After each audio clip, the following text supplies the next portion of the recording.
বাস্তবে এই প্রথমবার দেখলাম সুবহানাল্লাহ আলু বোখারা, তাও আবার নিজ হাতে লাগানো গাছে।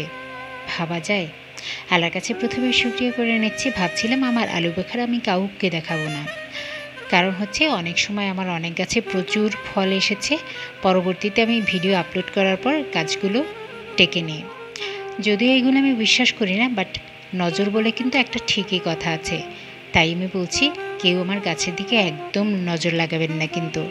সে যাই হোক, আপনি চাইলে কিন্তু এমন সুন্দর একটি গাছ লাগিয়ে নিতে পারেন। এই গাছটি শীতের সময় একেবারে ডালপালা কিচ্ছু থাকে না, দেখলে মনে হবে মরে গেছে, কিন্তু বসন্তের শুরুতে প্রচুর ফুল আসবে, এরপর আস্তে আস্তে গাছে পাতায় ভরে যাবে এবং পাতার ফাঁকে ফাঁকে ফলেও ভরে থাকবে।